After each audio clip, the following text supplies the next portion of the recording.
Something doesn't look right there. What do you mean? Souvenirs, tours? Other 32%?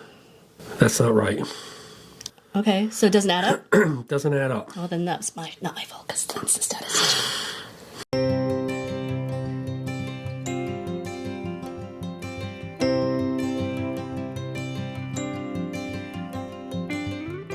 Okay, welcome to this week's episode of Luv Subbin. What does this week find us doing? We are doing two things. This is sort of going to be our Christmas episode.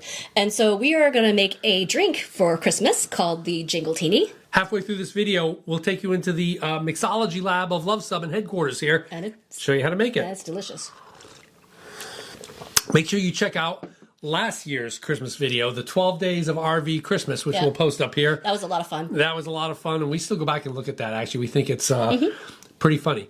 But this year, we're going to be delving into the data of our 2024 camping season. Yeah, we're doing a recap so that we can look at all our data and see how things changed from 2021 to 2024. Because this Luv Subbin, and you know it's going to be data-centric, because two of my favorite phrases from when I was working is, one, in God we trust, all others bring data.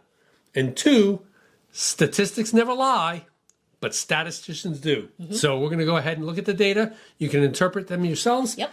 And see, hopefully you'll learn something. We're going to be talking about camping expenses, what type of campgrounds we stayed at, the average cost of COEs versus private versus state parks. Yep. All that stuff's going to be covered in this episode. And I think so you're stay going to tuned. find that interesting. We found that interesting after We did. looking at it too. All right, let's dive into the data. Yes.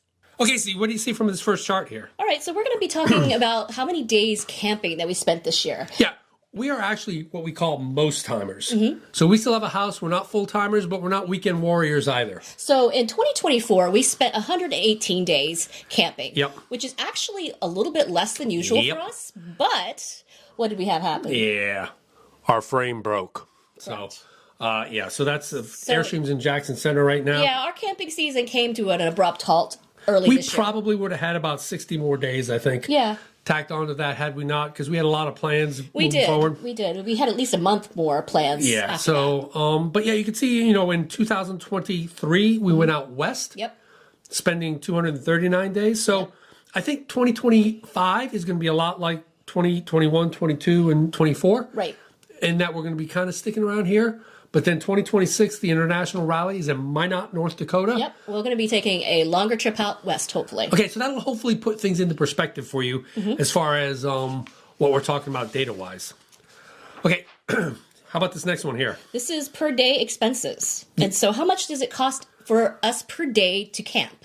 And this is camping expenses. That's why it's important to understand this chart, in that it doesn't include things like food, alcohol, which for us is an extremely small expense. Well, it's anything that's specific to camping and not like if you're living in your house. Because you have groceries when you stay at your house. Yes. And you do whatever your other purchases you have. This doesn't include like insurance. We have insurance through USAA or health insurance through the Vermont Health Connect. All that stuff is outside, because that's stuff we would be spending on if we were weekend warriors or whatever. This is camping expenses. Campgrounds, fuel, propane, laundry, that sort of thing. And you can see the spike there. It went up kind of commensurate with some of the inflationary things that we've seen in the country. And it actually went down a little bit in 2020. Yeah, and that, I think we're going to see why here a little bit as we look at the data, because this statistician doesn't lie. So we'll look into that a little bit more. But overall, when we're out camping, $66.91 per day is what it cost us to camp above and beyond just your regular grocery expenses. Yep. All right. So let's look at what those expenses are made up of. Yep. So these are the basic breakdowns over time. So we've got the big ones here: camping. Yep. The thing that was interesting about that is there was a big COVID jump. Yeah. In 2021 to 2022, and then it kind of leveled out a little bit. Yeah, and that's exactly what happened. You see, 2021 was pretty low, and all of a sudden the campground said, "Oh, everybody bought campers. We've got to go out and raise campground fees." So we've seen a big increase in campground fees, which I think... But it's kind of stabilized, it seems, right? Yep. So that encompasses around, so you can see here, around 45-ish or so % of our expenses every year are for camping. Fuel, a little bit lower. That's our second biggest expense. We are a gasoline engine with a 5-liter V8 mated to a 3.31 rear axle, towing a 4,860-pound trailer. But interesting enough, this cost stayed pretty consistent through 2021 to 2024. Not a huge difference in price. Ticked down a little bit.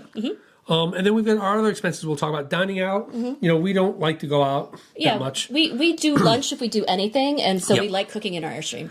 So tours, that's when we sign up for when we went to the cave tour or any of the tours, St. Louis Arch, stuff like that. Something that would cost something. Souvenirs are patches for my jacket, usually. Yep, or stickers. And then other consists of laundry, propane, and, you know, when a campground, you show up at a Michigan or a... And you have to buy an annual pass or a daily pass for the campground in addition to your camping fee. Yeah, the Midwest tends to do that to you quite a bit, which is you show up, oh yeah, hey, cheers. Cheers to Minnesota, Michigan, all those other states that make you... pay in addition to your regular camping fee. So those are the expenses over time. So you can see kind of a blip in the camping. Fuel's gone down a little bit. And from there, all right, so let's take a deep dive into our expenses. 2024.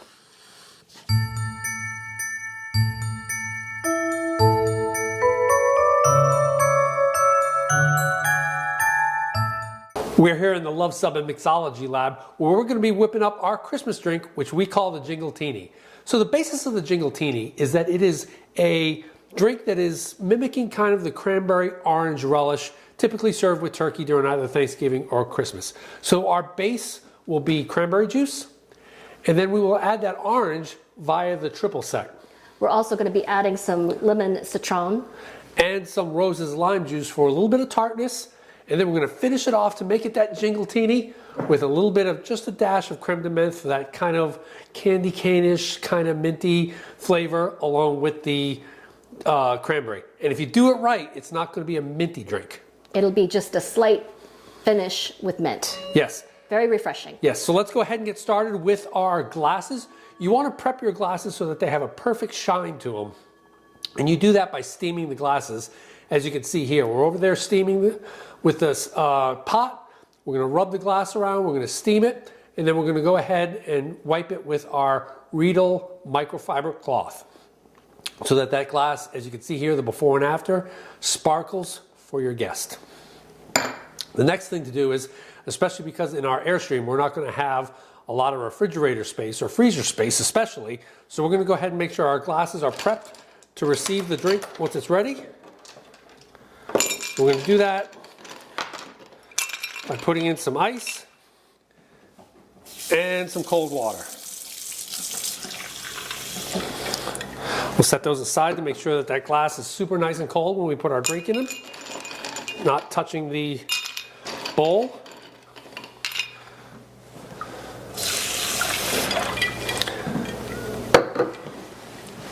All right, let's go ahead and start making this drink. The drink is going to consist of the recipe, 2 parts cranberry juice. Or 3 ounces. Or 3 ounces. 1.5 parts of triple sec, or 2 1/4 ounces. And another 1.5 parts of citron vodka. Or 2 1/4 ounces. And then we're going to do a tablespoon of Rose's lime juice. And a 1/4 tablespoon of the mint, the crème de menthe. So let's go ahead and get our shaker ready. We're using an Airstream shaker, as you can see here. You can use like a Jayco or a Winnebago shaker if you want, but somehow that drink tastes just a little bit better with that Airstream shaker, I think. So we're going to load that up with ice. And then we're going to start mixing our ingredients. When you mix ingredients, you always add the alcohol first. So you never add the juice first, it's always the alcohol first. Now, why is that? Because you want the alcohol and the ice to come together, and you don't want to freeze the juice on the ice immediately. If you add the juice in, it may freeze on the ice, whereby the alcohol with a much lower freezing point won't freeze on the ice. It'll bring things down, and you'll get a better drink that way. Science. Science. Okay, so we're going to add 1.5 parts of our citron vodka. If you don't have citron vodka, you can just use regular vodka. This just gives it a nice little tart, citrusy kind of flavor. And this makes how many drinks? 2, correct? This will make 2, yep. 1.5 parts of your triple sec or orange liqueur. You know, if you're super fancy, you might be able to use Grand Marnier, but we're just using triple sec here because, you know, for mixed drinks, you don't want to add the super expensive stuff because you're just looking for a flavor, not like a sipping type of drink. Now we're going to go ahead and add our 2 parts of cranberry juice. Ocean spray only, of course.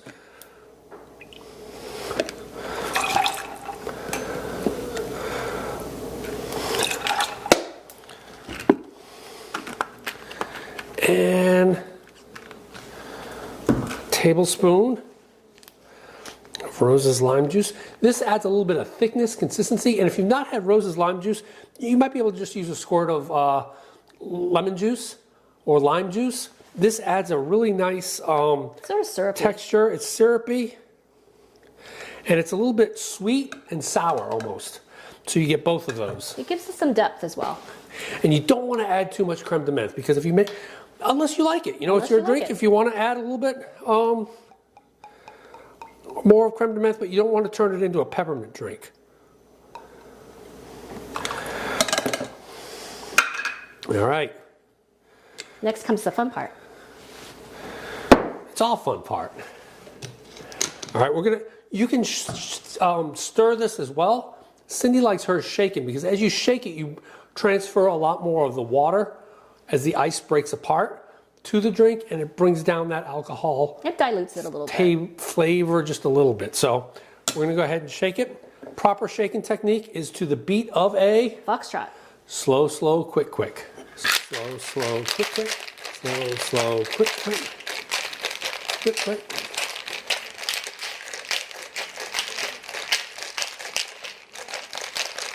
All right. So how long do you do that for? Till your hands start getting cold? Yeah, basically. And they were basically doing that. So I always like to, you know, me personally, just give it a little taste. It's got that great color. That is definitely worthy for Cindy. So we're going to go ahead and dump these.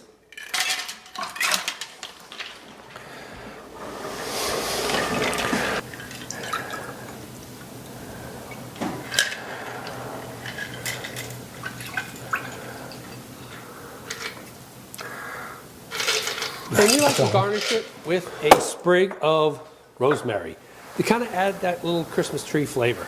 Yep. So there you go. The Luv Subbin Jingletini.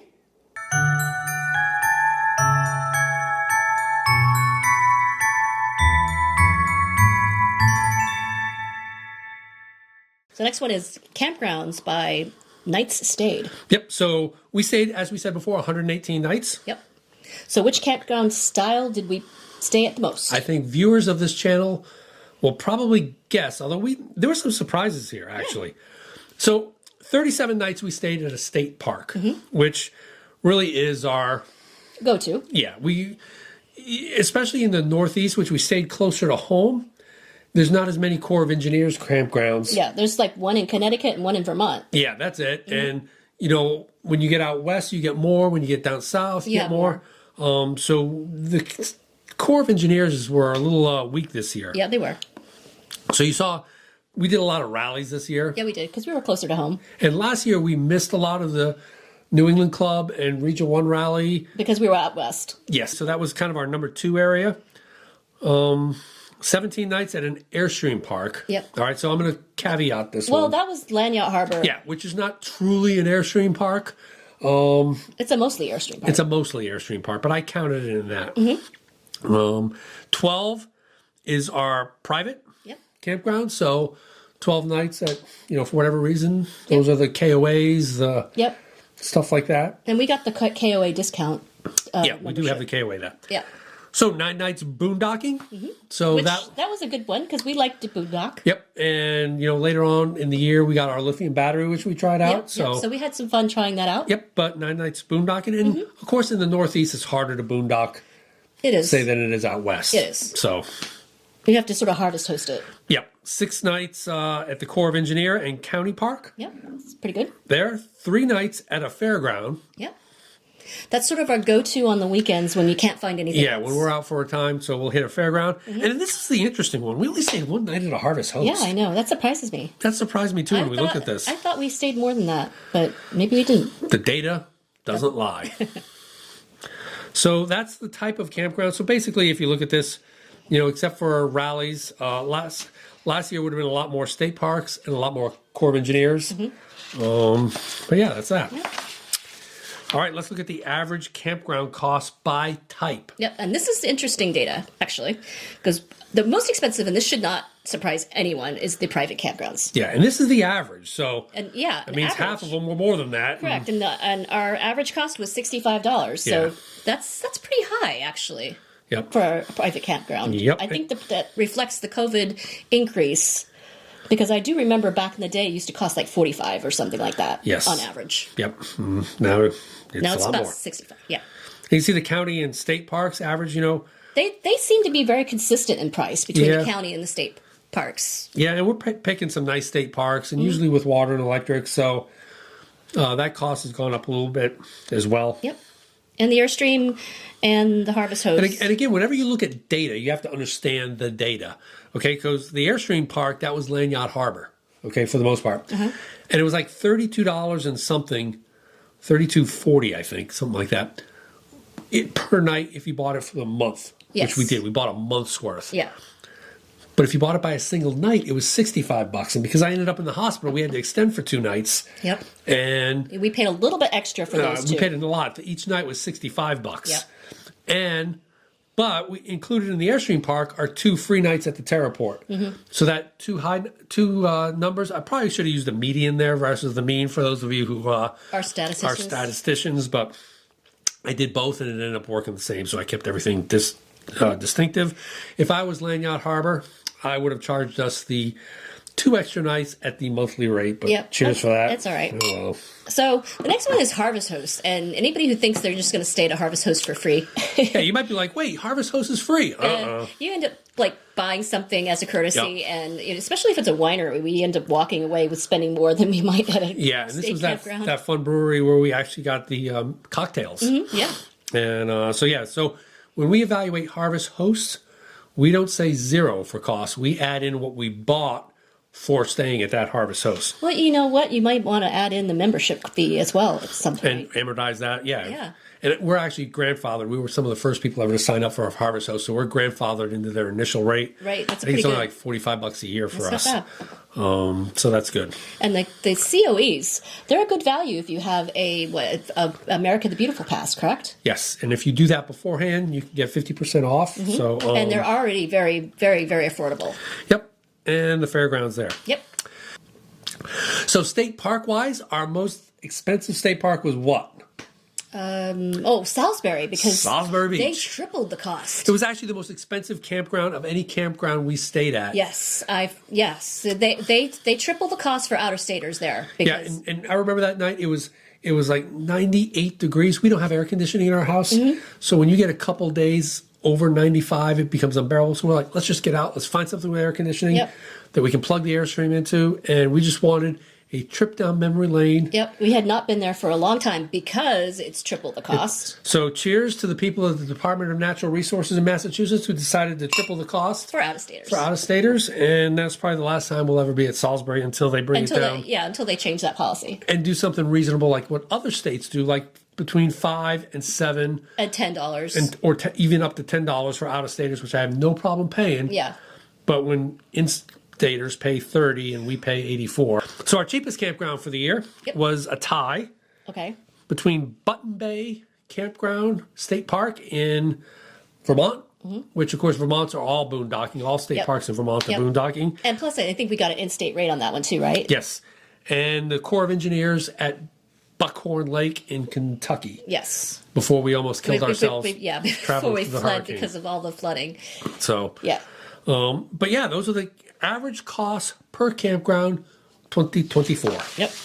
Okay, so when we finished filming this, we realized that there was one important stat that we didn't include. So you don't get to see our smiling faces on this one. Yes, we wanted to talk about our average and our maximum tow days. We normally try and keep it to 250 miles or less, and you can see how we've done that on an average basis over the last 4 years. Yeah, that's kind of our sweet spot. There have been a couple of extreme tow days that we've had down the road. Yeah, so if you look at the 2024, we had two 350-mile days, and that was basically to get from Sedalia all the way to Jackson Center with our frame. And that we really had to do that, so that wasn't an option. Right. And so, we've had some big tow days, but, looking back on our data, our longest tow day ever was... And this is back-to-back, correct? Yeah, back-to-back. This was a Kentucky bourbon trip going from Bennington to Bardstown, Kentucky. We did 948.6 miles in 2 days. In 2 days. That broke down to 476.9 and 464.3. So those were our 2 longest days. And I think after that, we vowed never to do that again. Correct. All right, let's get into a little bit of these numbers with regards to the cost of fuel. Okay. That's the cost of campgrounds. Mm-hmm. Cost of fuel is the next biggest. That's our biggest second expense. Yes. So this is the towing mileage. So obviously, the more you tow, the more you're going to spend on fuel. 2023, obviously, that was a trip out west. That was quite a long time of towing, and that would have been our most expensive. Yep. But you see, prior to that, we were at 11, 12. This year, we're at 8. And again, we cut things short. And I think we also tried to stay longer. A little bit longer. In different places. And not just go 1 here, 2 nights, 3, try and stay 3, 4, and 5 nights, a little bit more than just... it keeps it a little bit calmer. Yeah, so the mileage there is a little bit lower. The question I have, though, is it the next one that talks about the miles per gallon? Yeah. That was a different one. Yeah, all right, let's talk about miles per gallon then. Mm-hmm. So if you look at the Luv truck, the miles per gallon are on the left and the cost per gallon on the right. And those two kind of combine to get the fuel cost. Yes, it makes sense. So, but why in 2024 was our miles per gallon so low? And why in 2022 were our miles per gallon so high? A lot affects that. And it's like the temperature can affect the gas mileage, whether you're going up lots of hills and down hills. In 2023, certainly, we were going up way up hills and way down hills. Yeah, but then we had more miles per gallon on that one. Yeah, that just seems to be a very interesting. I just report the data. It's I don't really know why we had. Did we have? Was our truck heavier for some reason? It could have been. That's another question.